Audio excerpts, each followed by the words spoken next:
All right. Hey, welcome to episode 20 of the Retro Game Club podcast. This is Hugh, and joining me is a man who is also trying to buy Greenland, Rob. Yeah, it was a bit out of my price range, but if you opt in to receive it later, you get $1 digitally from Amazon. So worth it. Yes, it's a shame we didn't remember to pre-order, because I hear if you pre-order Greenland, you get some bonus downloadable items. Yeah, and it looks different if you get the Japanese version. Yes. All right. So, you've been playing anything good lately? Sort of. Obviously our Game Club games. I dove into Detroit Become Human because it's my birthright to play, being from Detroit.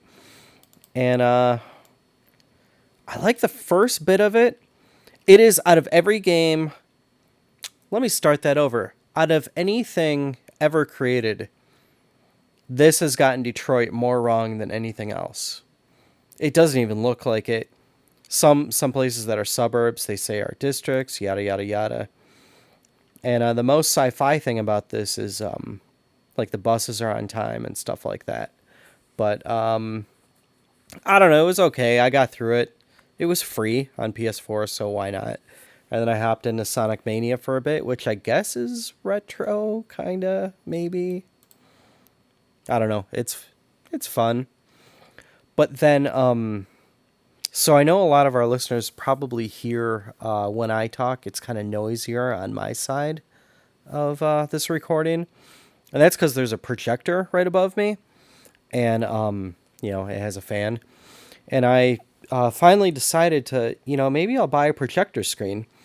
And so I went online, I emailed this place. I'm like, listen, I have a wall X big that I'm projecting onto. The people that had this house framed it out before me. I sent them the exact same specs. Width and height are the only two specs. So I went to stick this screen to the wall, and it didn't fit at all. It was an inch off each way. And when I emailed the guy back, because I sent him a picture and everything, I'm like, this thing needs to fit exact. He's like, oh, yeah, we have 1 inch on each side for a bleed, just in case. Like, dude, are you kidding me? So by the time that happened, I totally ruined it. And I had, dragged it out to my garbage and, shoved it in there like, the Clovax from the Burbs, just cramming it down there, raging out on it. And, so that was my failed experiment for this week. But yeah, how about you? Well, I'm reading this list of video games set in Detroit. Mm-hmm. And there's quite a few, but mostly because of video games based on RoboCop. That might be a great topic for an episode. Yeah. And then there was a business simulation game by Sierra Online published in the mid-90s called Detroit, where I assume it's a automotive industry game. Detroit Become Corporate? Something like that, yes. Yeah. The Chicago list, it's a lot of mobster games. So wasn't it it was either Windows 95 or Windows 98 that was codenamed Detroit. I don't believe it was either. Really? We're both Googling. Yeah, I thought there was Cairo. Detroit, Chicago, Windows Detroit. 95B OSR2. Oh, well, of course, Detroit gets a B release. Chicago is the A release. Yes, Nashville gets the canceled release. The Windows 96 operating system that was not actually developed. Sorry to Nashville. Oh, what have I been up to? So, I decided I'm not going to work on the Sega Genesis demo anymore. Not because I am burned out on it, but it sort of reached a point where there's nothing else I want to do with it. Mm-hmm. So I just posted it on my site, and if people want to play it, you can, or if you don't want to play it, don't. So the compiled ROM, you mean? Yeah, the ROM, the game's completely finished, and I thoroughly debugged it on real hardware. Wow. Everything was fine, and then I found one typo towards the end, and had to recompile them. Like, what? Changing one string? Do I have to retest the whole game? I said no. So it probably still works. Maybe it'll crash catastrophically. And like the last couple of sort of catastrophic bugs I had, I worked out, and it's not like fun or anything like that. I mean, I had a good time developing it, and it was a good learning experience. But I would definitely not. It's not going to win any game awards. When did you start this thing? Because it far predates this podcast. It does. I first started just trying to do any Genesis demo in 2015. And I didn't know, that's why originally I was going to make something that I called Iowa Driving Simulator. I think I talked about it in the last episode. That's honestly what I was going to write at first. And I probably spent a few months. Again, I only work on this on like the weekends, so I get a couple hours on the week. That's why it takes a long time. This isn't like a 40-hour a week effort for me. It's maybe closer to 5 hours a week, maybe 10 on a good week. And most of the time for me was spent just trying to learn how to make basic, half of it was learning how to make basic things work. And then a lot of it was, this is like kind of a very, story-driven game, and me trying to like write a story that I thought wasn't completely horrible. And I still think it's mostly horrible. It's not completely horrible. Like that's hard. I can't really write stories well. So, that probably took more time than the technical side. And then me just kind of getting like, unhappy with something and then spending a bunch of time, redoing a big thing. So, yeah, it's out there. So people can download that, I guess. I guess I could include a link to the notes or even the name of the demo. Yeah, we should put them in there, yeah. But I decided, like, I don't know what project I'm going to work on next. And, like, this one kind of started with me just messing around. Again, literally just trying to drive. I was originally trying to make a game where you drove in a straight line. Like, that was what I was starting with. And that's how somehow turned into, like, this, adventure game set in a shopping mall, right? Like, I don't know how it morphed into that, but that's what happened. So I have been lately, and we're going to talk about later on the show, been kind of fascinated with multi-tap adapters for the Genesis, and have been doing a lot of work on that because I'm trying to think of like some kind of, without spoiling the segment later on, it is possible, it turns out, to connect 8 controllers to a Sega Genesis. And you can use them all independently, or if they're all 6-button controllers, and by the way, the mode button gets treated as another controller, you actually have 96 buttons. So I'm like, I could either create one game with 8 controllers, or one game with a convoluted 96-button layout. Yeah, where you have to like get a 3D printer to like connect all the controllers together somehow. Yeah, you have to know like what each button does, and I could make like this really obtuse like it would also be like a tactical battle game, like one of these games where there's just like hundreds of commands and you have to know a very weird, I'm like, this is more keys than a keyboard. Yeah. People like keyboard gaming. This is 96 buttons. I mean, you have to buy 2 Sega Genesis 4-player adapters and 8 6-button controllers. But then I was packing. I mentioned I had my DS out for this trip I took, and I still had it kind of out on the couch, and I went back and fired up a collection of old Atari games on it, and I was actually playing some Atari video chess this week. Have you played Atari video chess? Not in many years, but I absolutely have. Could you beat the computer at Atari video chess? I can't remember. This would have been 10 plus years ago. Yeah, so I found that the computer in that game is remarkably advanced for a game written in, I think it was 1978. Because I think you don't have a lot of CPU, you don't have a lot to work with. But it seems like they programmed it with. I got to look up. There's got to be an article somewhere talking about the programming and the AI behind it, where they sort of programmed it with a set number of patterns. Like, here are openings and combinations that tend to, that have been proven to be good and effective, and here's some like basic traps you can set. Because it took me like quite a few tries to beat it before I finally found like, oh, okay, well, there's this little, like, here's a way to exploit its patterns and beat it. So that was kind of interesting. How long did it take you? to get there? Oh, at least 10 tries. Wow, yeah. Yeah, I'm not good at chess. Like I don't like I know the rules and I know some very very basic strategy, but I'm not any good at it. And I think part of it was just being overconfident, like thinking, "Oh, there's no way this game from 1978 can beat a human." Yeah, you thought it would just randomly move. Yeah. Yeah. Now, it doesn't have a game over screen, so actually after you capture the king, you can keep playing. So that's kind of funny. Yeah, you can do that in real life too, I guess. If you want, yeah. If you want, yeah. Yeah. So, why don't we get on to news and junk? Yeah, our first one is strange. It's not so much news. I don't know if you had a second to check this out, but Yeah. Did we talk about this before? Why are these people contacting us? it was an email to me, not to the Retro Game Club email okay. address. So this is an email I got, and I'm sure many people did, from the Classic PC that we reported on here, probably in our first or second episode. So the PC Classic is a... Oh, I remember this now. Okay. Yeah, it's like the mini Classic for PC era stuff. And kind of a Kickstarter update on it.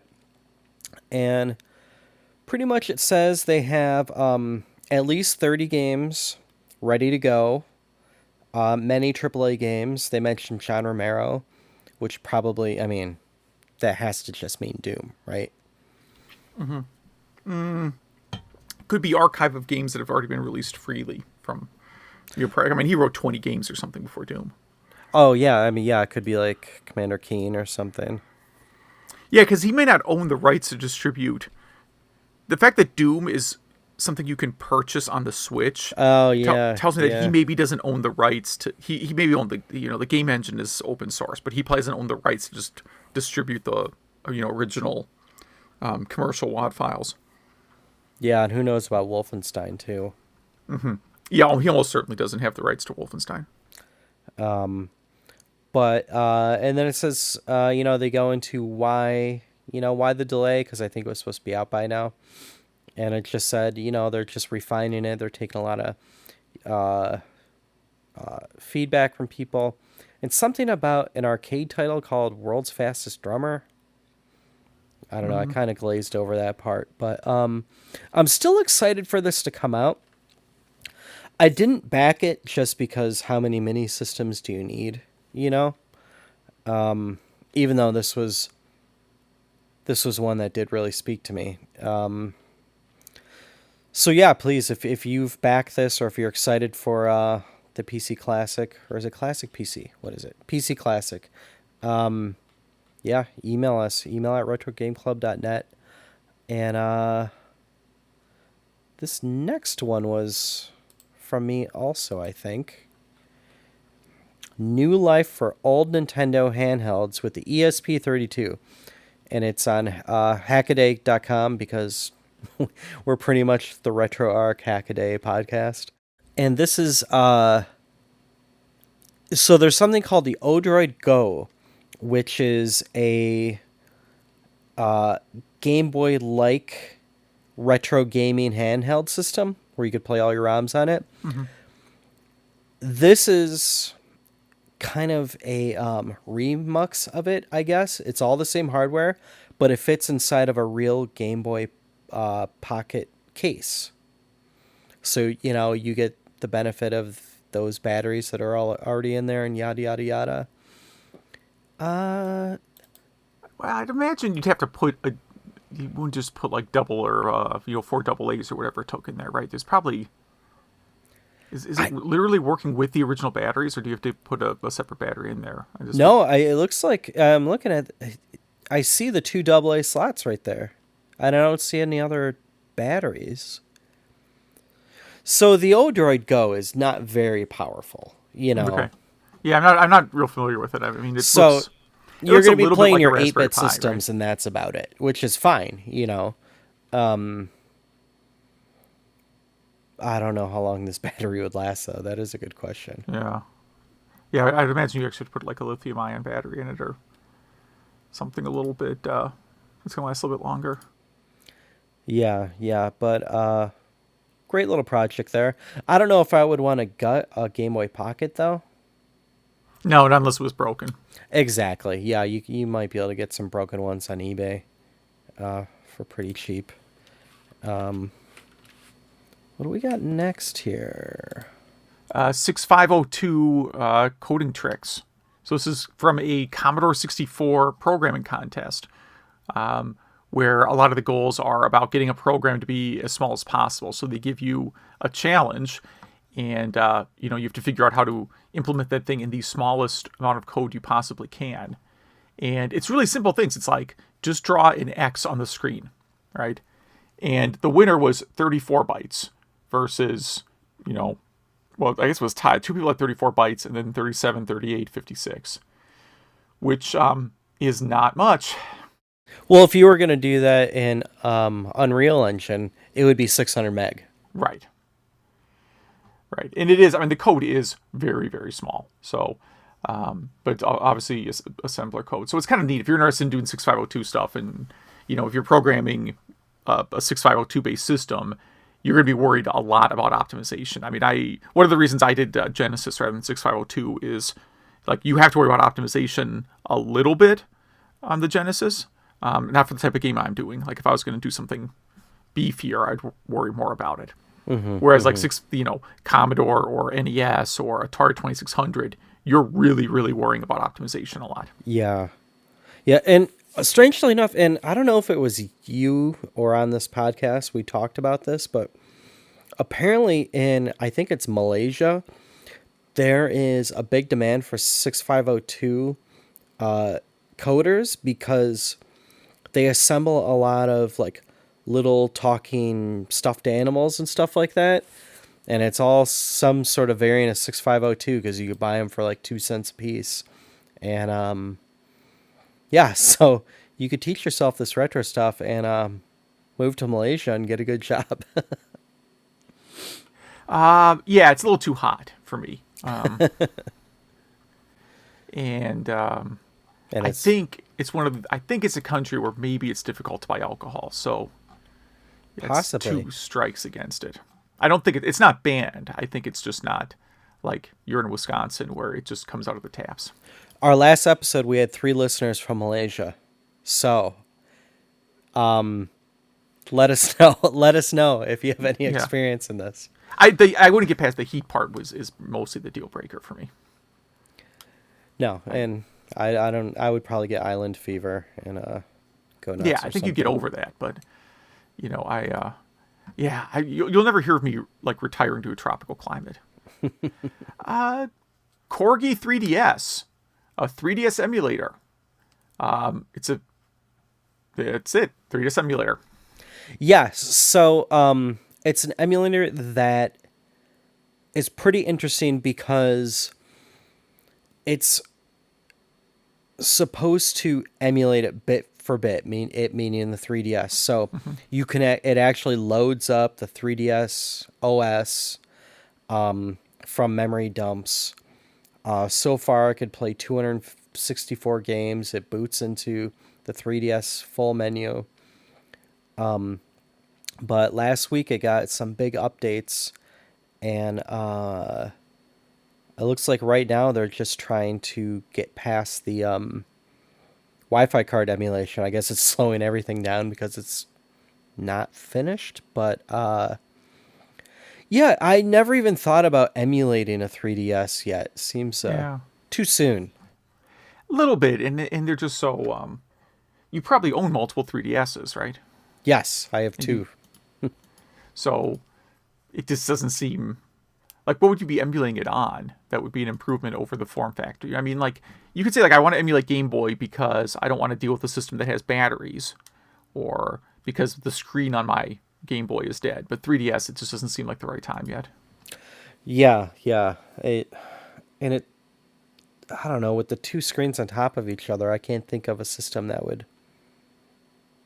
Yeah, they built all the games around that hardware already, so why would you even want to do that? The other part of this article is a new Vita homebrew game, Pingo 2. I never played Pingo 1, but I guess this is a big upgrade with 30 new levels. And I know this isn't retro, but we cover a lot of emulation stuff, so Yeah. I really wanted to include this. Yes, I'm one of the few people who probably, I don't know, the Vita was probably one of my top 2 or 3 played systems of the last decade. You know, it's getting near the end of the decade, and I'm actually working on like this decade retrospective piece, like I did 9 years ago, which makes me feel a little bit old.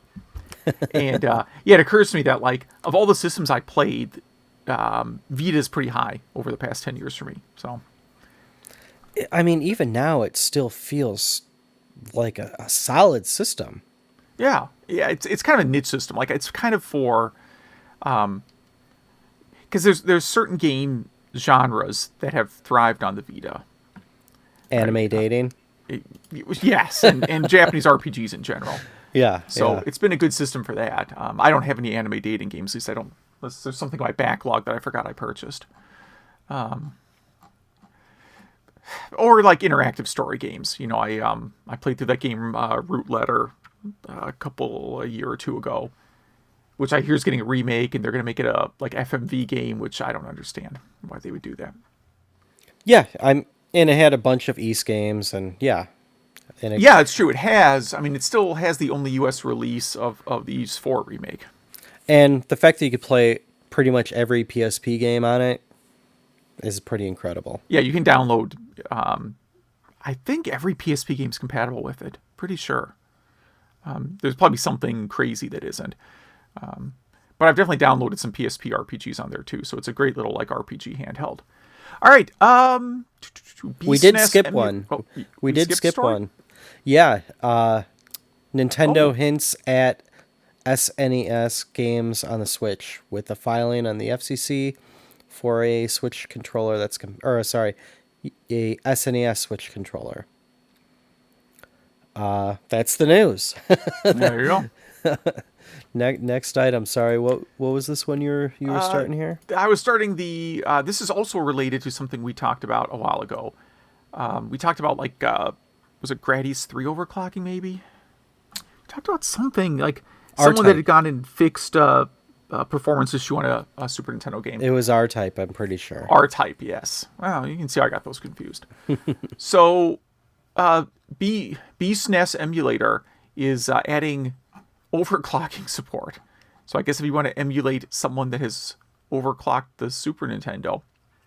But they said it fixes games like Doom, Jurassic Park, Star Fox, Contra 3, and Gradius 3. Yeah, and it works by like injecting scan lines between CPU threads. I don't know if it means it multi-threads it, so you get rid of that jitter, but I watched a lot of these videos, and Star Fox and Star Fox 2 seemed faster. Yeah. To me, it just seemed it. I don't know if that means it was playing the way it was originally meant to, or if it was actually playing like it was overclocked. Playing like it's overclocked, because the Star Fox, the overclocked Star Fox, I mean, it actually, I think it looks a lot better. I think it even looks better somehow. And then, Contra 3, just way better. Now, I don't think this is in the lib retro versions of it. I think you have to use the standalone BSNES, but I'm sure that'll be on the show sometime when you can. What we got next here? Oh, this one was definitely me. This one has my name all over it. So this was from musicradar.com. Sega Mega Drive's iconic FM synth sound chip is now available as a VST plugin. And what that means is the Genesis, the Mega Drive, used the 2612 FM chip from Yamaha. Mm-hmm. And for, I don't know what reasons, but you could never emulate this sound well. Well, audio programs use plugins for compression, for reverb, and also for, synth sounds. So you could plug in like a MIDI keyboard and start playing away. And that's what this is. It looks like 4 different Yamaha chips emulated. And if you watch this video, they went the extra mile to really get this right. So it's $25. So if you're into that sort of thing, if you need to write a retro sounding soundtrack, this is really all you need. And for $25, I mean, that's a great deal for something like this. Yeah, it sure is. I'm definitely a fan of Sega Genesis sound chip, and I don't know why it's hard to emulate. I mean, it's a closed spec, it's a Yamaha chip, so it's not. There's probably some. I don't know if it's I don't know if the specs are like legally available or what, if it's a problem like that, but. Yeah, it's been pretty hard to get right. It's funny because I had like a Winamp plugin years ago that I thought actually did a pretty good job. Yeah, I probably won't be picking that up. My audio days other than this podcast are behind me. Yeah, I wouldn't even know where to begin with that. So, what else? I think this one has to be yours. Yeah, I think so, yeah. Over on romhacking.net, there is a retranslation project of Final Fantasy VI that just went up, which is really just a matter of preference for you, I guess. So this was there's a lot of projects like this on romhacking.net where they go and, basically retranslate the game from a little different perspective. Sometimes because, maybe the original localization team took too many liberties with it, or maybe not enough. There's just various reasons why people take on these here. So this is just these. They said the biggest changes are to the character Cyan or Cyan. How would you pronounce his name? I was going to say Cyan too. Yeah. So, he talks in kind of like this old-fashioned English. I guess you'd call it sort of not old English, but sort of old-fashioned way. And they said they rewrote a lot of his to, to more closely reflect what they thought the original intent was. And then they also talk about the Legends of Localization page and some things that were just, flat out mistakes in the translation. So, it's kind of neat. I mean, it's if you like Final Fantasy VI and you just want to try it with a little different script, it's kind of neat. Yeah, I like that. I added this one too. This is the I'm a big fan of the little Oregon Trail dedicated handheld. Mm-hmm. It is overpriced. I get it. $25 for one likely Apple II GS game. I don't know if it's the Apple II GS or like the original like PC DOS version. Really, I feel like it's the Apple II GS version. Maybe you feel a bit like it's overpriced, but I think it's a really cool handheld. And honestly, my youngest kid has played that thing way more than I have. So it's the packaging that you're paying for. It's they created a great interface for it. Mm-hmm. But this is Carmen Sandiego. Looks like it comes out just in time for the holidays. Just in time for the holidays, yeah. Where in the world, not USA, the whole world is Carmen Sandiego. And same packaging, little bit simpler user interface, it looks like, because I think there's fewer buttons in Carmen Sandiego. The thing about playing the old Where in the World is Carmen Sandiego is I bet you at some point it references countries that don't exist. Yeah. At some point, you're probably going to go to Yugoslavia. Right? Or, some other thing that hasn't been relevant in a long, some other landmark that, was lost 20 years ago. Yeah, or has been renamed, so. Or renamed. I've been to India, and a lot of the cities have been renamed over the years. They had Portuguese names, and they wanted to, now that they're no longer being ruled by Portugal, they decided perhaps we should rename some of the cities. Yeah. I'll probably pick this up. I have the Oregon Trail one. Mm-hmm. Why not? Yeah, I think there is almost no way that I don't buy this.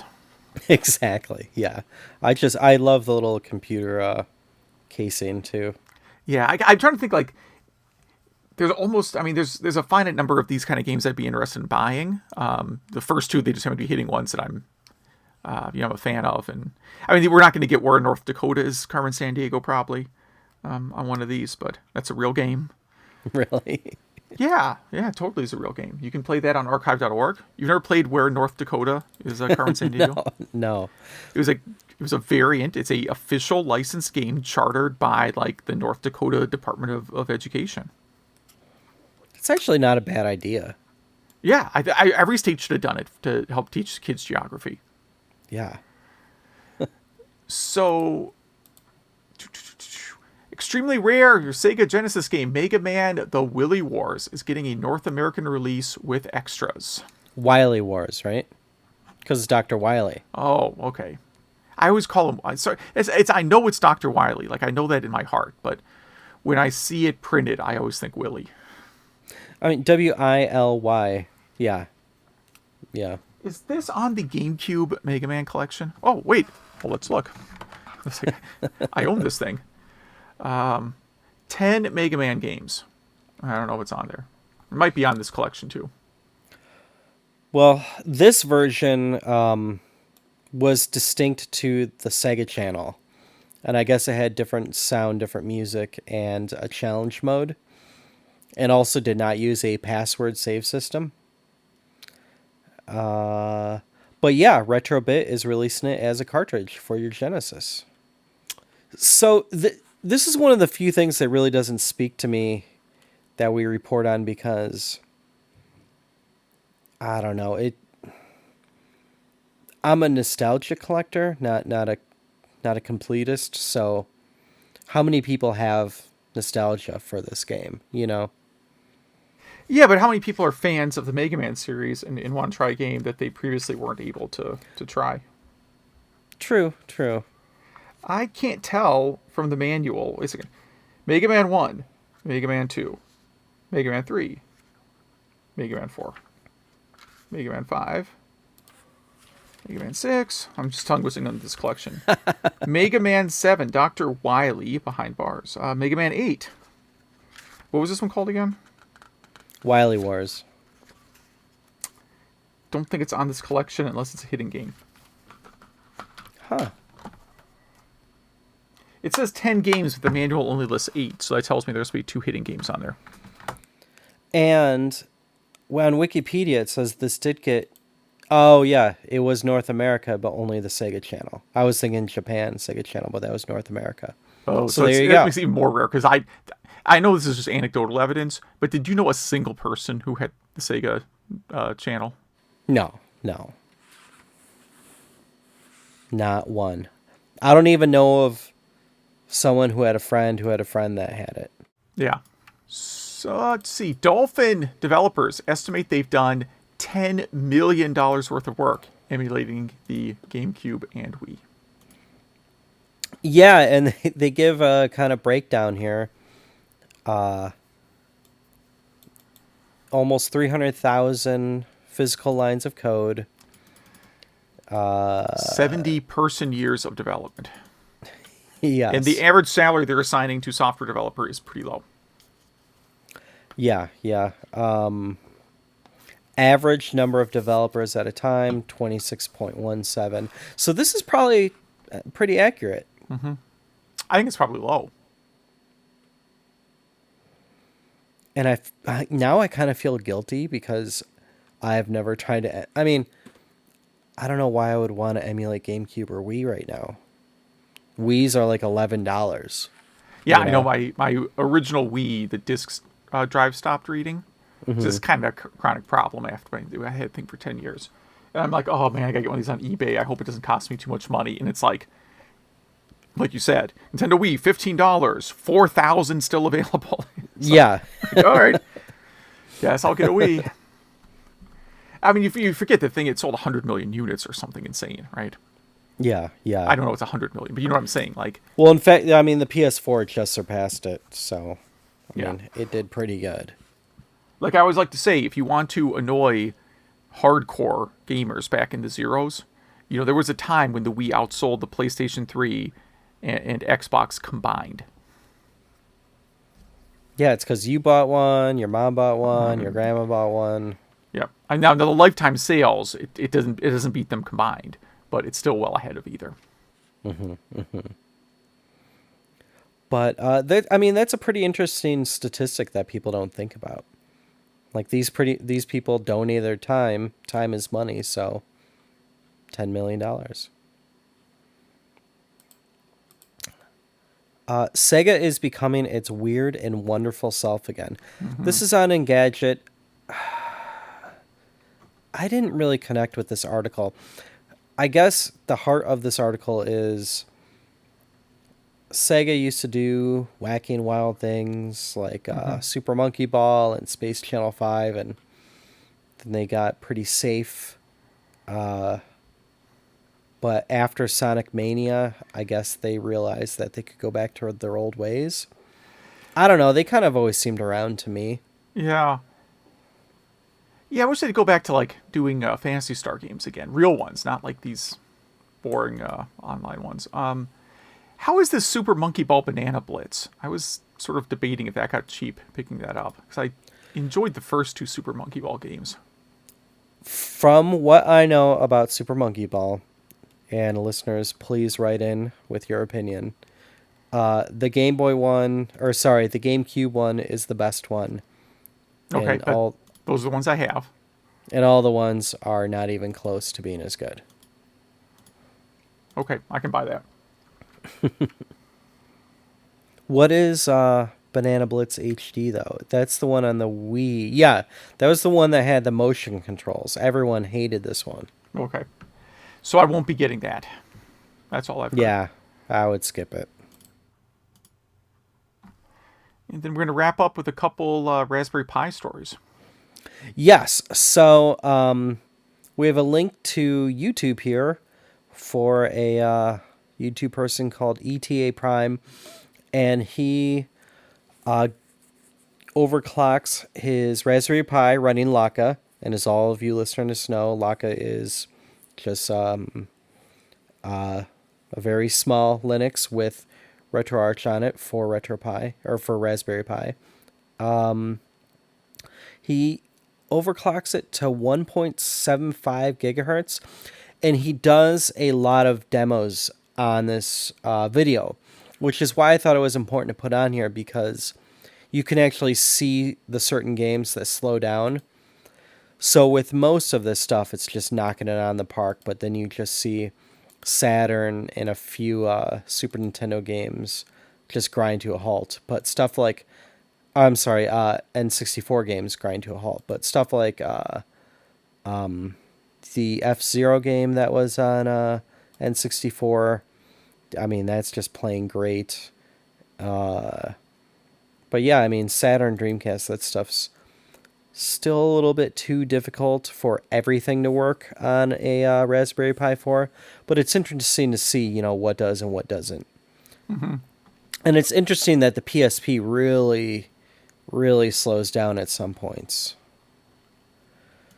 Yeah, I'd imagine so. Moving on from this one, I just thought this was funny to put on here. This is on Tom's Hardware.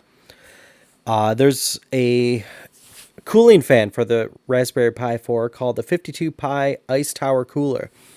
This thing is bigger than your Raspberry Pi, or about the same size, but vertical. Yeah, I don't...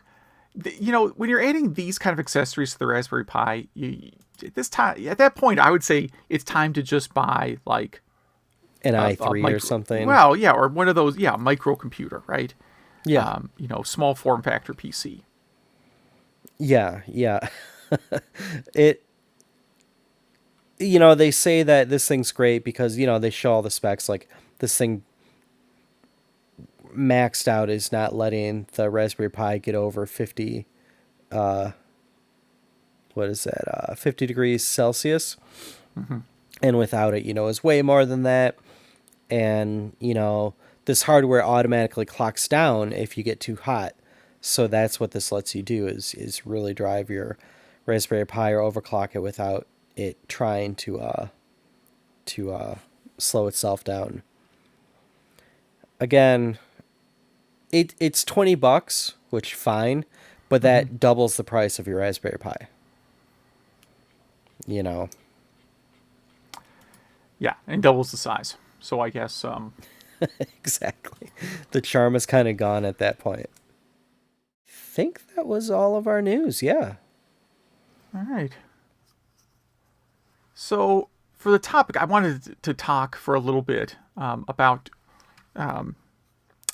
This will eventually turn to an article that I'm working on, but about like Sega Genesis controller programming, not programming the controller, but like programming for different controller types. And this all came up where like I'd finished this little demo, and this whole time I'd been testing it out on just either like, an emulator emulating a 6-button controller, or an actual real Sega Genesis 6-button controller on a real system.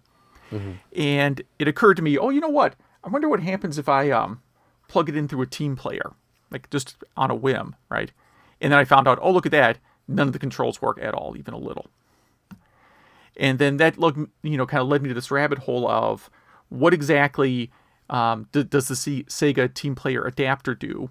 And like, why does that mess up controllers and, developing for it? It's kind of an interesting rabbit hole. Like I said, I will probably end up writing an article and or demo program. I really would like to do like a 8-controller demo program that runs on real hardware.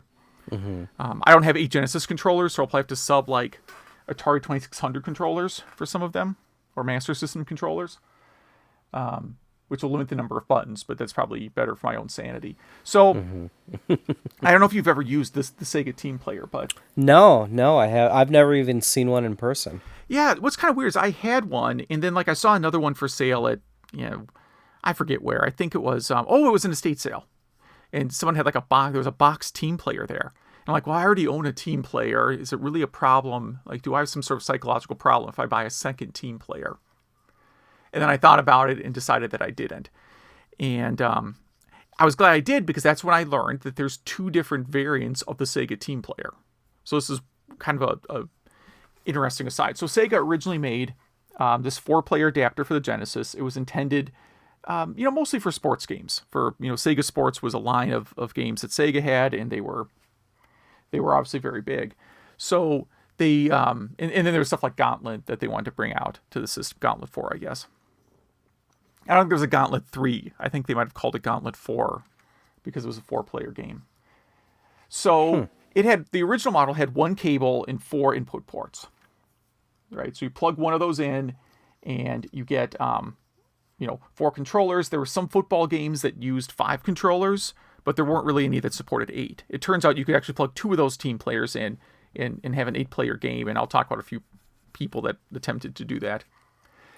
And then the folks at Electronic Arts, not content to use Sega's 4-player model, created their own thing called the EA 4-way play, which didn't have cables. You just plugged this directly into the front of the Genesis. So you plugged it into the 2 ports of the Genesis, and that gave you 4 controller slots.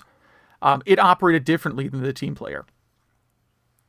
And it doesn't fit every model of Genesis. It can work on like the original and I think the Genesis 2, but it won't work on the Genesis 3 or any of these like knockoff systems where like a CDX, it's not going to work on. Yeah, no chance, right? Because it's not a cable. It actually, like, I don't know what EA was thinking. I guess they were thinking Sega's never going to change their hardware. And, so it's hardwired. And it uses both ports. It actually plugs into both 1 and 2 ports. So then Sega did a revision of their Team Player that has 2 cables coming out of it, and then a toggle switch to make it emulate what the EA 4-way play does. So just for regular Team Player games, you only use the Player 1 cable.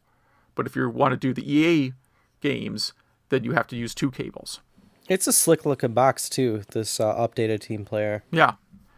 It is nice. And, so I got a couple of those. I got one of that and one of the original. And then some people made knockoffs. And some of the knockoffs don't work with 6-button games. That's all I learned from reading about the knockoffs, that they didn't develop them correctly. And then leave it to like the guys at Codemasters to come up with their own way of handling this problem. So I only sort of vaguely remember these games, but they released a couple of games. I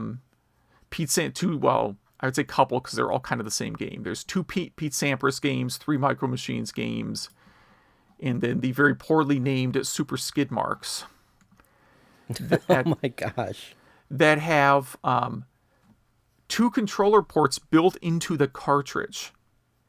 So it works with the regular player 1, player 2 controllers, but then player 3 and 4 is actually hardware on the cartridge itself. So you plug your controllers into the game cartridge and use that. So that's kind of neat. So in theory, if you used one of those, then you could have 10 controllers hooked up. I mean, I guess if you include like I'm going to put extra hardware on the cartridge, you could have unlimited controllers. If you really wanted to get ludicrous. So how do you think this actually works? Like, what's it doing? Because, if you open up a regular controller, if you hit a button, it's just finishing a connection. It's grounding one of the pins, Yeah. So the way the current controller works is there's 9 pins, and a couple of them, I got to look up this. Hold on. I just wrote this down while I was... It's funny how I coded just regular controller support without really understanding the mechanics of what's going on there.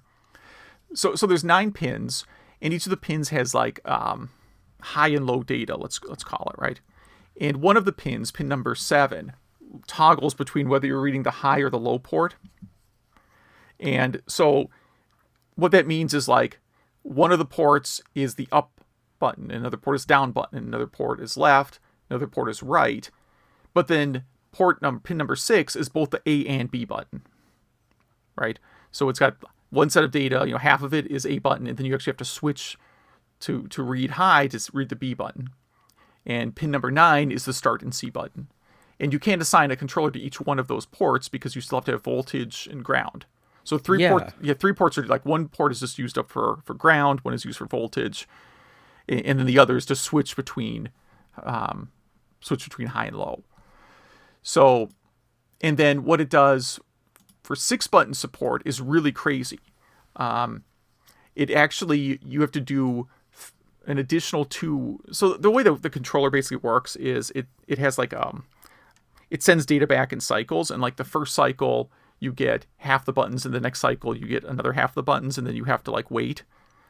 You basically have to wait 2 CPU cycles before you can read more from it. And then on 6-button, they actually add an additional 2, phases of communication back to the Genesis, where they pass the Z, X, Y, and mode buttons, but they pass that down in the D-pad, if that makes sense.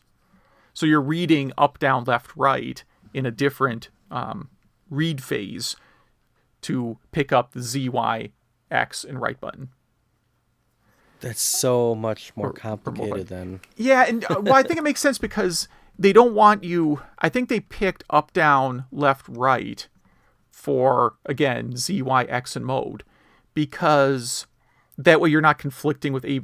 I think it prevents you from making a mistake, and someone presses the X button and you accidentally read it as A. Because in that phase where you're trying to read 6-button controllers, you're never going to look for up, down, left, right. Those you've already got those. Mm-hmm. Right, so that's kind of what they're thinking. So in theory, you could actually tack 3 more buttons onto that controller. You could put 4 more buttons on there. Really, I'm not recommending someone does that, but you could. And the Team Player though reverses how some of these things are used. So you're actually getting a different block of data back at first, where you're first getting a thing that's telling you. Basically a word that's telling you, here's, hi, I'm a team player, basically with some code, basically passing FF in the first byte or whatever. Mm-hmm. And then passing in here are the controllers that are hooked up, here's the controller status. So then you have to cycle through and get those, and it tells you whether it's a 3-button controller or 6-button controller hooked up to that. That's why I'm a little bit nervous that maybe a 2-button controller might screw it up. I just have to test it and see what happens. So if you're programming to this, your boot code would pretty much have to detect this. Yeah. And switch to a different mode based on if you're using the Team Player or not. Yeah, if you just wanted to use your controller if you just wanted to pass through, right? I have a team player hooked up, but I'm only a one-player game, you could still do that. But you would have to, at startup, basically when you do the controller in it, you'd have to look and detect that you have a team player hooked up and adjust how you read the controller in the code. Because you don't read the controller the same way that you do without a team player hooked up. Because it's trying to cram, because it has to cram, it has to give you an extra cycle. It's telling you what controllers are hooked up and what their state is each time. So now that you've learned all that, yeah. How do you think the 3DO controllers work? Because don't you plug a controller, like player 2, you daisy chain them? Yeah, you daisy chain them. It must be... Yeah, you must have to do a cycle for each controller that you think might be attached. Basically, you've got to cycle, through the first one, and then the one after that, and the one after that. That's all I could imagine. It's just not really that different than what you're doing with the team player, because you still ultimately have to cycle through all 8 controllers. But man, that would be... because I don't have a good 3DO emulator, I really haven't considered 3DO programming yet. Even though it actually doesn't look too hard. I mean, there's actually a pretty good SDK for it and everything. I suspect it's fairly easy. So just real quick, as far as I can tell, there are 4 games that support 8 players. And they're they're almost all sports games. One of them is what's just called the 1994 Bomberman prototype. This is not a released game. It was a prototype released of 8-player Bomberman on the Genesis. Never became a commercial game. So it's not Mega Bomberman? It is not. No, this is a different game. It looks like. And then something called Ultimate Soccer, which may have had a different name in the U.S. That's the European name. The 32X golf game, which the title's a mile long. I think there's only one golf game on the 32X. And I have that, so I think I am going to try out the 8 controller configuration with that, just to say I did. And that's really so people can, I guess, take turns and not have to share controllers. I was just going to say that. It's not like you're doing stuff at the same time. Yeah. I mean, I guess you could walk to the next hole. Sure. You could be like Mario Golf, where you can taunt your opponents while they're... Yeah. I don't know. That's it. So you just don't have to share controllers, which is a good thing. Sure. During flu season or whatever. And then Double Dribble Playoff Edition, which I believe is a super expensive game. I think this is like a pretty rare game, and you're not going to get it. I'm going to check the eBay right now. No, it's not as rare as I thought. Okay, I thought for some reason this was really, really rare. I must be confusing with a different Sega sports game around this era. I'm really interested in that Bomberman game, because Bomberman 94 is my hands down favorite Bomberman game. So I had no idea that this prototype existed. Yeah, I'm sure there's some place where you can illegally acquire it. Well, I mean, I have Bomberman 94 and a Turbo Tap, so I don't even know how I would get 5 people here to play that, let alone 8. Yeah, and you could probably get by with one button on Bomberman too. I feel like that's a real possibility. So, yeah, that's kind of about it. I don't know what I'm going to do with... It's called Mega Bomberman Special 8-Player Demo. Created by Factor 5, who were commissioned by Hudson Soft to pitch this game. At the record, the TurboGrafx 16 title Bomberman 93 held the record for number of on-screen players with 5. The game is vastly incomplete. I'll stick with my 94, my PC Engine version. Yeah, that's kind of what I've been thinking around. I'm trying to think of like what would be useful as an 8-player game, other than sports, Now, does the Saturn have anything like this? Well, yeah, because you can play like 400-player Bomberman or something absurd on the Saturn. There's some like crazy. Is it 16-player Bomberman you can do? It's something. Let's see, Saturn Bomberman supports 10. I'm sorry. That is crazy. Yeah. I feel like I may have seen that at a gaming convention. Wow. But yeah, all I can think of is that might work is some sort of like buzz-in game show where maybe you only need 1-button controllers.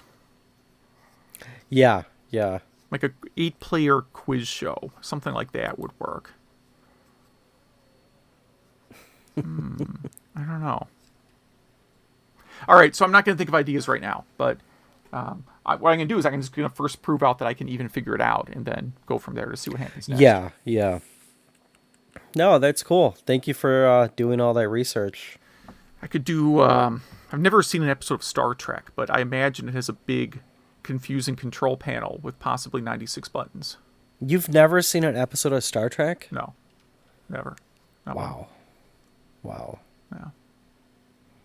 I saw am like speechless. half of a movie that was about whales. Yep. The show's not about trying to find whales, right? No. Okay. No. Just that one very strange movie. Why do they need the whales?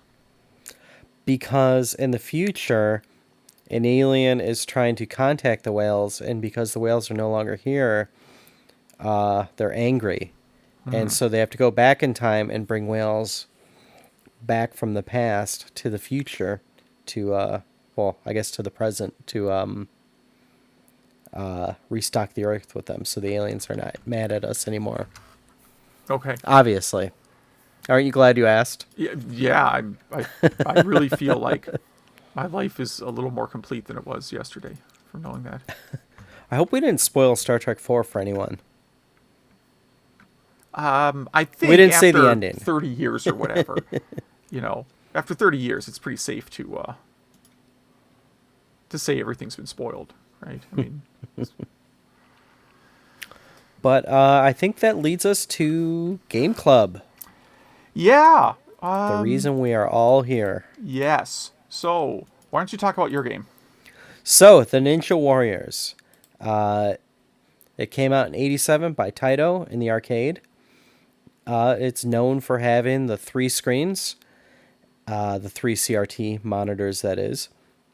And yeah, it's kind of a button masher, beat 'em up. You play as 2 different ninjas, and you're just beating the crap out of people. And the plot is pretty strange. It's a dystopian future, and the President of the United States in 1993 issues martial law. And yada, yada, yada. You're a blue ninja or a red ninja. And I don't want to spoil it, but it's worth getting to the end of this game because it's kind of a really twist ending there. This playthrough, I only did the arcade version. I didn't have time to do any of the others, unfortunately. I'm still going to do them, but I just didn't have time to get to them before today. And this game is harder than I remember. This is definitely a quarter vampire machine. The controls felt a little bit stiff, but the graphics still feel great.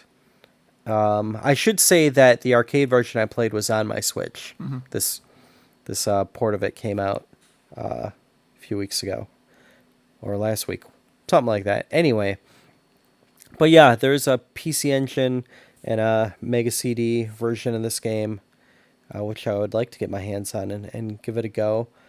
I mean, there's PC and I guess Commodore 64. That will be pretty interesting to see, but yeah, this game got great reviews back in the day. Not much more to say about it other than I definitely say give it a go. It's fun. It's difficult. I can't think of other games that really play just like it.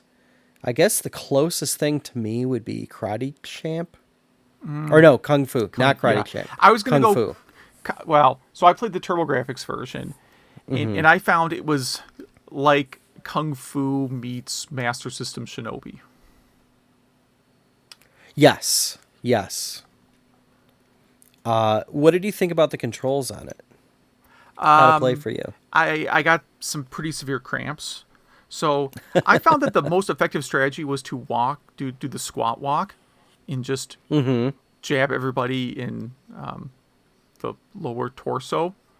It seemed like you were pretty much unstoppable until the jumping guy appeared. Yeah, he is a nuisance. And then the jumping guy is a little more annoying, but the regular enemies you can just kind of duck walk all the way through the level and never get hit. In the TurboGrafx version. I did not play the other versions. I just played and I guess it's not TurboGrafx, PC Engine. Sorry to anyone offended by that. The PC Engine version. And, I mean, it's not the kind of game I typically would get into. Because, I mean, Kung Fu on the NES was not really a game I was huge on either. And I like Revenge of Shinobi, but I don't really like original Shinobi very much. I don't like Shinobi 3 that much either. So it's not... I think Revenge of Shinobi I really like because of the soundtrack and because you can fight Spider-Man. Like, that was the extent of my I think where that game appealed to me. This didn't have a bad soundtrack or sound effects. I should say this in the arcade. This had the same cabinet as Darius and Darius 2. Similar cabinet as X-Men, the 6-player version. I'm trying to see who wrote the soundtrack here. Zuntata? Yeah, it's a studio name more than... Oh, my okay. understanding is a studio name, not an individual person. Okay. It's like saying Falcom Sound Team, you know.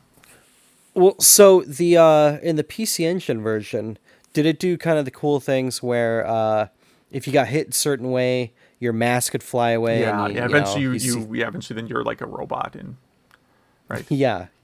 Or you're supposed to be a robot, right? That's the spoiler Yeah, alert. You're a robot. Yeah. Yeah, but that's not the twist in the end. But I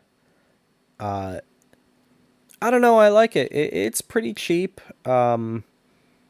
For its port, and I don't know, I didn't look what you could get the PC Engine version for, but I can't. Yeah, I'm sure it's too much. Yeah.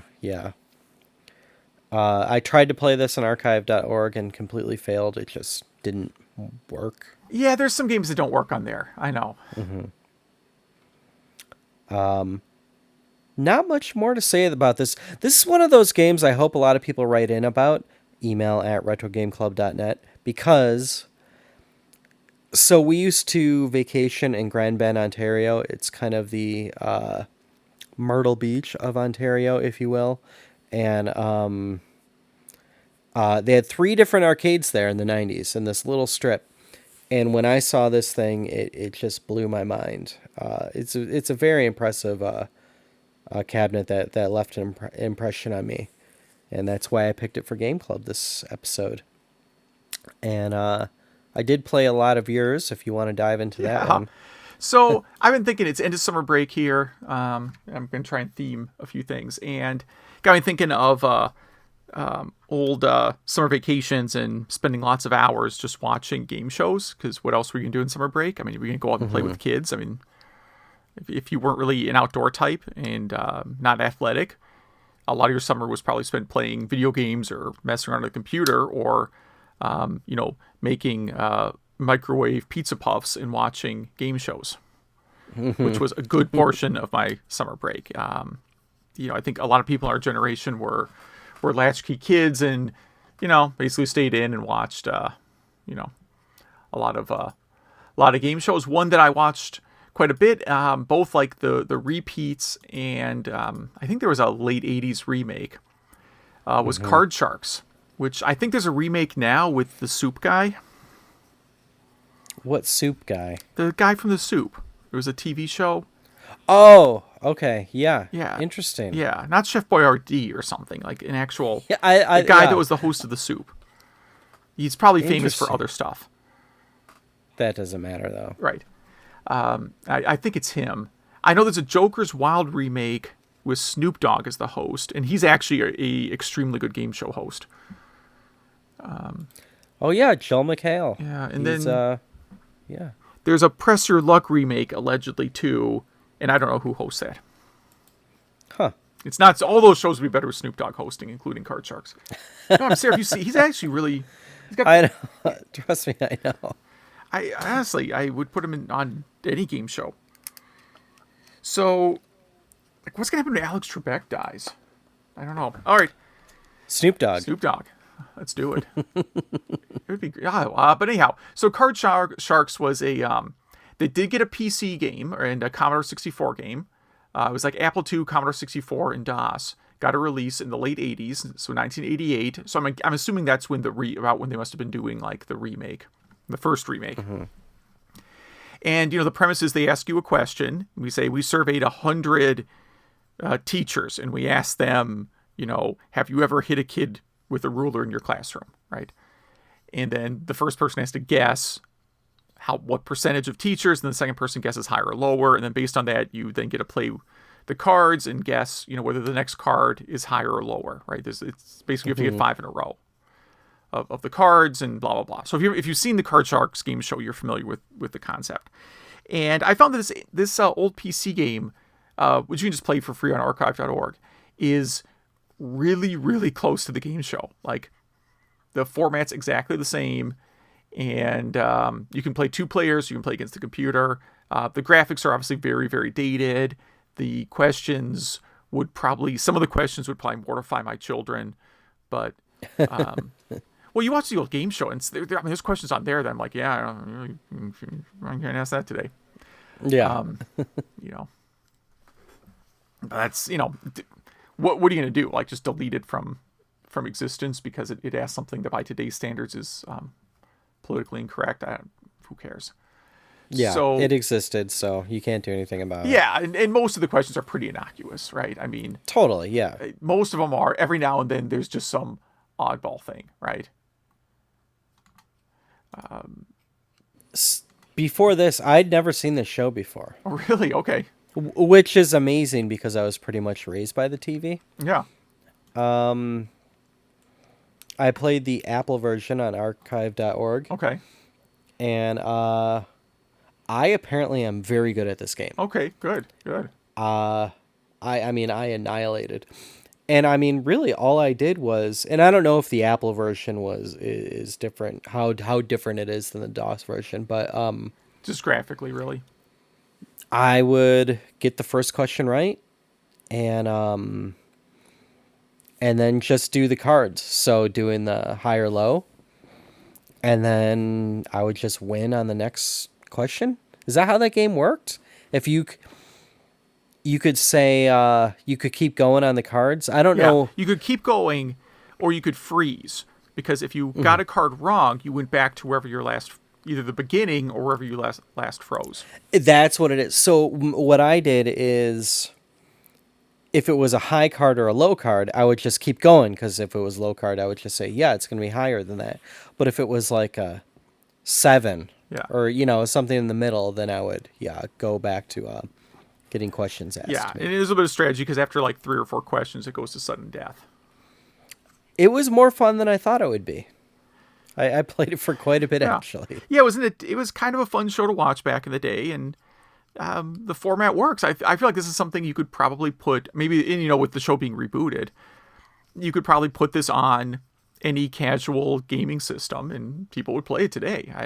If you had this on your Android phone, you'd probably fire it up, or if you had some friends over, you could put on the PlayStation 4. And they should do a Carmen Sandiego type little mini game system for this. Yeah, why not? I'll do an 8-player version. I'm not finding any discs. No discs for this that I could find on eBay. Yeah, I don't think this was a huge release. It was kind of a small publisher. Wow, yeah. I thought there'd be, tons of discs. So this might actually be an expensive, if you want the original, expensive game to own. And then just have your disc rot out and be unusable. Yes. Why not? So yeah, Card Sharks. Do you want to do listener feedback or talk about what games we're going to do next time? I can never remember the order. Well, let's do listener feedback. Okay. I'll do the first one. Why not? Majors is catching up on a few episodes after having been at the Long Island Retro Gaming Expo, which he describes for people who've been to the Midwest Gaming Classic. It's like basically the size that they were before they moved to a bigger venue. He does like that we still use mailing lists for some things, like I mentioned my real estate auctions. And he mentioned something that I think I was a member of at one point, the Turbo Listserv, which is the TurboGrafx 16 mailing list. I think it probably got changed to a forum at some point. But I was on that. I was on that too. Yeah, it was a thing in the late 90s, because I hadn't, I'm pretty sure I was on the same list. And like once a day, you would just get blasted with all the emails to the group. Yep. And then you could reply, but you wouldn't see the reply till the next day. And it was talking, there's a lot of people trading games, because when I was on there, it was the time when you could still find TurboGrafx games on clearance. And what I was mostly interested in was like, oh, hey, I just found like 100 copies of Jack Nicklaus Golf on CD for $1 at Babbage's. Does anybody want them? There was a lot of stuff like that. We talked about the Lisa and the Apple III, and I guess he had one in his high school and did a presentation on it for the computer club, but they didn't get any software really with it, so all they could do was Harvard Graphics, who I believe does not exist anymore. And does Harvard Graphics exist? That used to be like a really expensive package. And then there's our comment about like Amiga in the States, and he only knew one person who owned an Amiga, and mostly all they watched on it were tech demos. I had a lot of those too. And that there just didn't seem to be the games that people wanted out for it. Did remember it was on display at Software Etc. And, the salesperson was always trying to push it because of how great it looked. And wanted to know if we've ever seen an Amiga demo unit. And I have. Have you seen an Amiga demo unit? If not, I'll tell you. Oh, yeah. Yeah. Mine was actually at the Army base. So this is, my father was in the military, not me. Obviously, if you've met me, you know I'm not Army material. So we were on the Army base. There's the the exchange, right? Which is basically, if you've never lived on the base, it's basically a super Walmart. It's like, a giant department store with giant grocery store attached to it, because you have people that just live there full time, right? So, and may not leave base. But in the electronics section, which is usually where I would get ditched, well, my mom did shopping, right? They had an Amiga running Shadow of the Beast, and it must have been a year they had that same demo going, and it looked like the most amazing thing of all time back then. And then when I played Shadow of the Beast, I said, well, it looks great, but not my thing. Yeah. I was always surprised that Amiga didn't win, but against DOS and Mac, it was just so far ahead. Yeah, it was, I mean, I unfortunately didn't have space to keep my Amiga, but at some point I'll probably get into Amiga emulation, because I really enjoyed my time with that computer. Mentions the iconic look of the external Hayes 1200 modem with the aluminum case. I always had those ugly white ones, the US Robotics ones. Yeah, I still have all those AT commands memorized as well. Astro Smash. We talked about that a little bit, and he's picking the 2600 port of Astro Smash because you can use the paddle. Which, I mean, the Intellivision version looks a little better. So, but I'm not going to argue. I don't really get into debate about which version's better here. Like the interview with RetroArch, he uses Laka, and we talked a little bit about Discord and how similar Discord is to IRC. It's IRC for people who didn't grow up with IRC. Also agrees that Shantae is a very kind of Dragon's Trap style game, and was surprised you hadn't played it because it was a Game Boy Color release, and thought it was something maybe you've gotten into. I don't think I haven't played the Game Boy Color version. I've only ever played that one version. I also talked about power pads in homebrew games, and he's noting at some conventions they have a Wii it's actually a modded Wii that uses the DDR pads as a controller. And they were running Super Mario Brothers on it, which sounds unbearable. TurboGrafx 16 minis getting Spriggan, and back in the day you had to order that. You had to call someone on a landline from the back of the catalog. Do you remember those? Do you remember those stores in the back of the video game magazines? Oh yeah, I would always look at them because a lot of them had the Japanese games, Yeah. and I just for some reason always wanted to order one just because it seemed the most elite thing to do, but I never did. Never did. I think only what was the TurboGrafx distributor? They were the only ones I called. Well, there's a store called Die Hard Game Fan. I don't know what their affiliation was with Die Hard Game Fan magazine, but there was a store called Die Hard Game Fan, and they had a location in, I think it was Buffalo Grove, Illinois.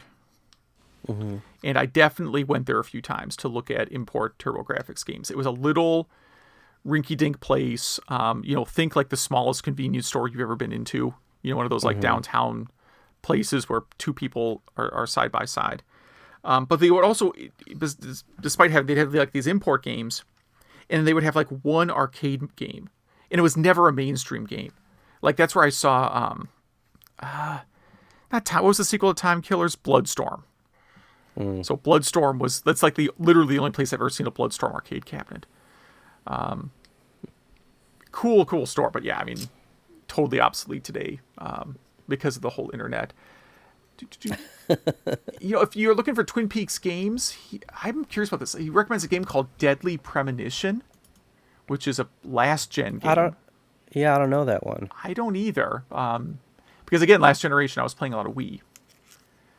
So I'm going to have to go look at that right now. And yeah, similar thoughts about Card Sharks and the lack of political correctness. And then he wants to thank you for recommending Ninja Warriors, because I think it's a game that he wanted to go back and play. He said he's always been a big fan of it. Similar, if you like games like Last Battle or Renegade, it's kind of similar. And yeah, it is a lot like Renegade too. Mm-hmm. But he thinks the graphics are a lot better soundtrack, and got into the PC Engine version again. So is this a spoiler? He talks about the names of one of the songs, and is this the name of the last boss? I think it's fine to spoil. Okay. But so Zuntada had a game called Mulk Daddy, and from playing through Ninja Warriors, realized that is the name of, I'll say it's the name of the last boss. Oh, that's so weird, huh? And then, last but not least, next month, which is only soon, Video Game Con in New Jersey. It's literally called A Video Game Con in New Jersey. Is that really the name of this thing? Hold on. I feel like he's pulling my leg with the name of that convention. Nope, that's it. A Video Game Con in Parsippany, New Jersey. That's incredible. It will feature vendors, tournaments, guests, music, after parties, panels, auctions, and much more. Yeah. All right. He'll be there with arcade cabs and consoles. Yeah. The reviewers of Console Wars are making an appearance. That's the reviewers of Console Wars? Not the whatever. Maybe that's a typo. No, maybe it's the reviewers. I don't know. Maybe it's a review. Maybe it's a panel. I don't know. I don't know. I'm looking at their site. I mean, they have a lot of like YouTube people. I recognize a few of them. Some, cosplayers. There's gonna be more to it than what they have, have online right now. But that's looks pretty cool. Cool. All right. And then Adam. Yeah. Adam writes us. Thanks us for covering the TurboGrafx Mini. He was unaware of it until we talked about it. And sometimes I forget that people don't just sit on the internet like I do. And that he didn't grow up with a console, but he got a Turbo Express instead of the Game Boy that he asked for, which I think is awesome. I mean, back then that was like night and day. You didn't have the big selection, but hey, you got one of the best portable systems ever. You did, and you have something that today you could sell, for a whole bunch of money, I guess, if that was your thing. Yeah, yeah. And he is also a Kid Icarus fan, like I am, and that he played a lot with his friends back in the summer of '88, and he's at a point in his life where he's tired of modding and fixing up his old consoles, and eBay prices have gotten out of control. So he's gotten into emulation and appreciates the kind of niche emulator coverage we give out every episode, and that he finds PS4 controllers work great for emulating on PC, and that's what I use also quite a bit. But then I also use my the 8-bit DOE SNES one. Okay, so I don't know anything about using PS4 controllers on PC. Are you wiring them through the little tiny slot, or is it? I guess I should know. There's a driver to do it either way, either USB or Bluetooth. But I do it USB just because I have long enough cable, and I'm assuming it's less laggy. Okay. But he's also a dad of some young kids, so he wasn't playing the PS3 era games because there's way more M-rated games. Mm-hmm. And that he's really looking to get in some RPGs and 3D dot games. 3D dot game heroes. What is? I don't know what that is. I haven't. Don't think I know that one. I will say though, yeah, it's sort of weird. Like I went kind of a decade without playing M-rated games. Again from having kids.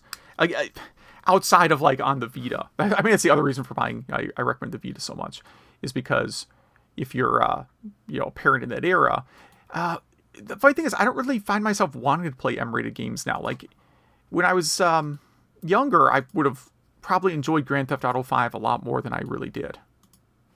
Later, like something about like when you take a break from something for a long time, suddenly it's weird that you don't want to go back to it. But like I have zero, like I used to be a big Mortal Kombat fan. I have zero interest in going back in trying any of the Mortal Kombat games now. Zero.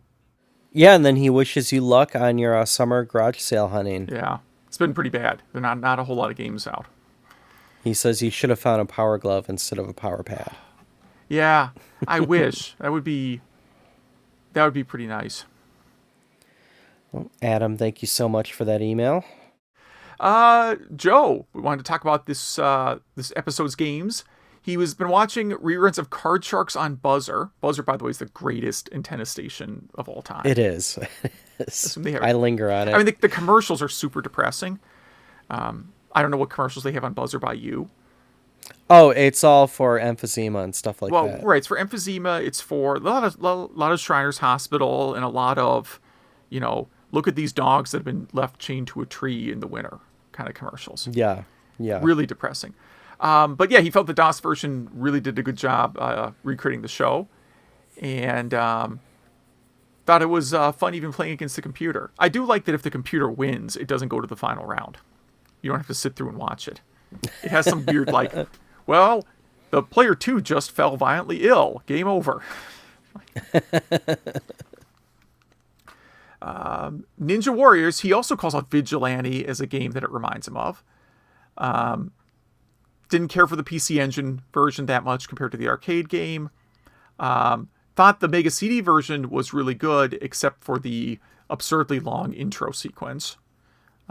This is a funny story, perhaps a little bit too long. And also gives a shout out to the song Daddy Mulk, or perhaps it's Mulk Daddy. Huh. Interesting. So lots of people fans of the first song in that game.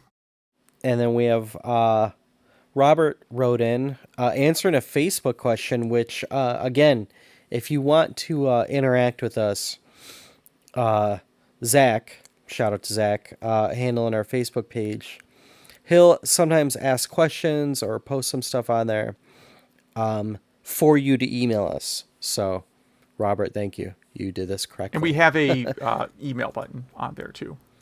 But Yes, go ahead and yes. post it on Facebook.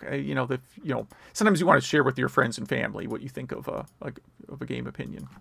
It's become a great community. It's so much. I actually have housekeeping news about it in a minute, but Robert writes in that. So Zach asked the question,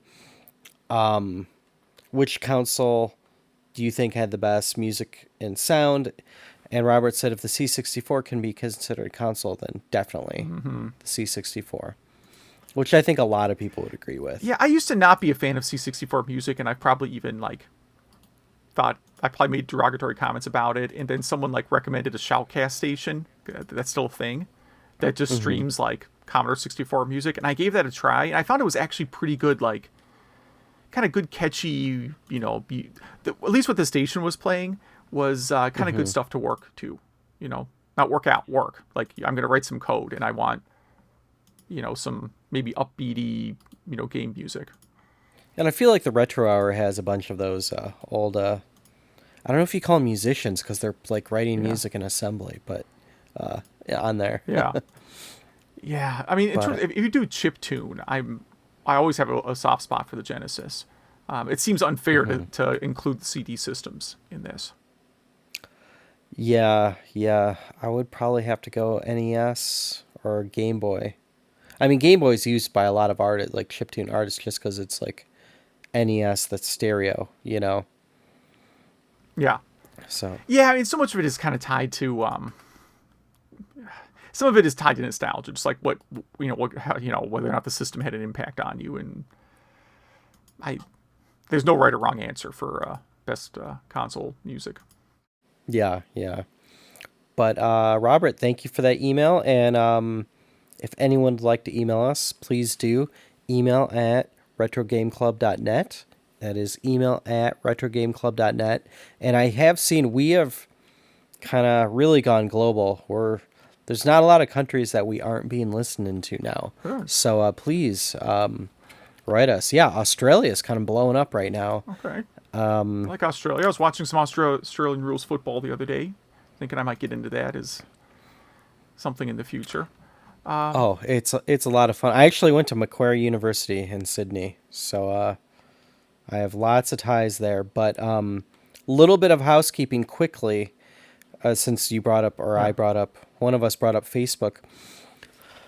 I found myself missing the Retro Game Club Facebook page. So I created, if you go in your web browser to facebook.retrogameclub.net, it takes you right to our page. So you could skip all the other garbage and go straight to talking about retro games with us. So I haven't gotten it on it much lately because I've actually been getting more actual stuff done. But I will get back on there. Yeah. Facebook is bad for getting stuff done, unless that thing is Facebook. Next episode, what games are we going to be talking about? Well, you picked. I see what you wrote here. You picked a more involved game than mine. Yeah. So if you don't have time to try it, you can at least watch a playthrough or a speed run or something to get the gist of it. Mine's not a casual game, but I picked something that is back to school themed, and I'm not going to pick games like this very often. But it's just one for back to school that I think is kind of fun to play for a couple hours. You didn't say what it is yet. I didn't. That game is Bully. So this is on PlayStation 2, PC, and the Wii. And Steam. Yeah, of course, Steam. Yeah. And it is a Grand Theft Auto style game, but without cars. Same game engine as the the PlayStation 2 Grand Theft Auto games. Same development. I mean, not the same. It's the same company. They have a bunch of different sub teams. And it plays just like a Grand Theft Auto game, except then it's more story driven. You kind of have to do the story in a particular order, and there's kind of more. I guess there's plots in the other Grand Theft Auto games, but this is kind of a more linear, school plot. And it of course was a game that back in the day generated a bunch of controversy because of people who thought video games caused real life violence, and there was that blowhard attorney from Florida who got disbarred, who thought this was a game about school shootings. There's no guns in the game. Like there are weapons, but they're like school prank kind of weapons. Like, you can get a potato shooter, right? It's, I mean, there's fights, but it's not, I would not describe it as a violent game. So I don't expect anyone to play all the way through it, but I think if you give it a try, if you've ever been interested in like a Grand Theft Auto game, but maybe you don't like the racing or you don't like all the shooting, this is kind of an okay alternative. Again, it is a little bit vulgar and there's violence, but it's not Grand Theft Auto 5. Yeah, because of this, I actually picked this up on Steam, because I always wanted to play it, and I'm looking at the price right now. Yeah, it's $14 on Steam right now, and I'm sure you could get it for $2 at any GameStop for they still have it. Yeah, and I think without already talking about what I'm going to talk about next time, the highlight of the game for me is maybe the soundtrack. Really, interesting. Really amazing soundtrack, and the composer hasn't done a lot of other game soundtracks, so whatever. I'm excited for this one, and yeah. So I picked I because this is a more involved game. I tried to pick a game you could pick up and play a few times, and oh, nice. It's a Burgertime. Yes, play any version of it. Arcade MAME. Hugh's holding up his what are those things? This is the My Arcade handheld Burgertime. Not handheld, but kind of desktop Burgertime. This is running something. It's not the arcade game. It's running something close to the NES version of Burgertime. Okay. Which is a good port. Which is not a bad version. No. Yeah, that's a good version. Even the Intellivision version of Burgertime is really good. But yeah, we'll get into it. But I thought of this because over the weekend, me and my mom were talking. She had never heard of the Impossible Burger. Okay. And so I was just telling her about it, and I just thought of this. But